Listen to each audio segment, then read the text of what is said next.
κύριος Σαϊτάκης.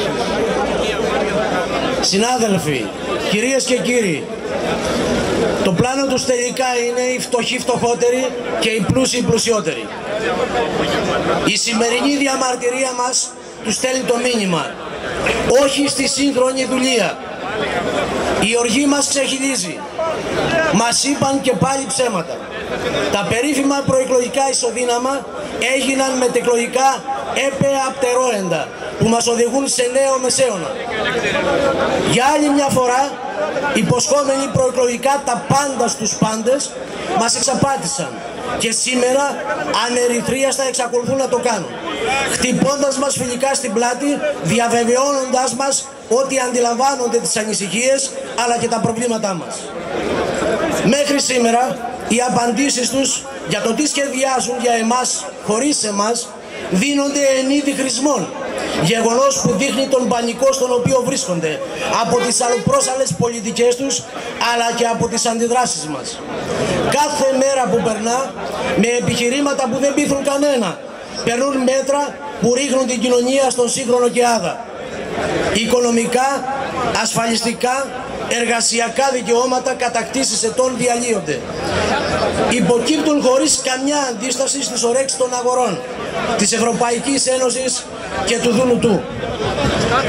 Λειτουργούν ως μπράβοι, διαχέοντας το φόβο και την ανασφάλεια στους πολίτες, ώστε να μην αντιδρούν ή οι αντιδράσεις τους να είναι τέτοιες που να μην εμποδίζουν τα σχέδιά τους.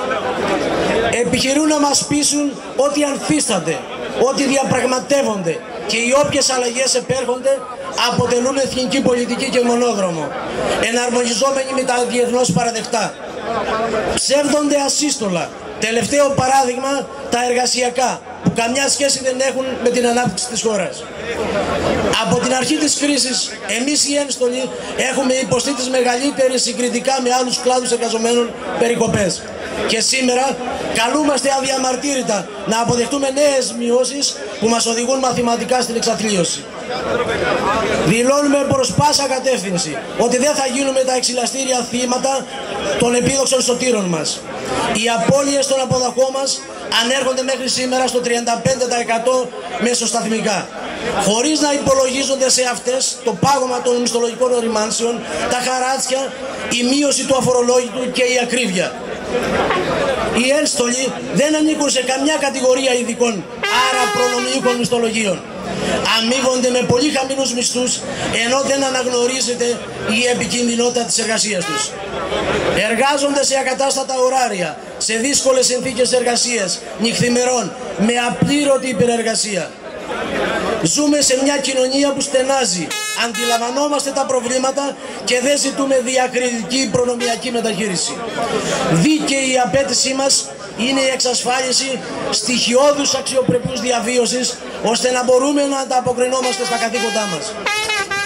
Αν νομίζουν ότι οι θεσμοί της άμυνας και της εσωτερικής ασφάλειας μιας δημοκρατικής χώρας μπορούν να υπηρετηθούν σωστά και δίκαια από απαξιωμένους και εξαθλιωμένους ένστολους, κάνουν ένα τεράστιο λάθος απέναντι στην ελληνική κοινωνία. Η δημοκρατία και οι θεσμοί μπορούν να υπηρετηθούν μόνο από καλά εξοπλισμένους οργανισμούς και επαγγελματίες που απολαμβάνουν τη στοιχειώδης φροντίδας ενός ορθά οργανωμένου κράτους. Η αποδιοργάνωση των ένστολων μπορεί να προκαλέσει μόνο την οργάνωση της αυτοδικίας και της μαύρης αντίδρασης, μάρτυρες του οποίου γινόμαστε το τελευταίο διάστημα.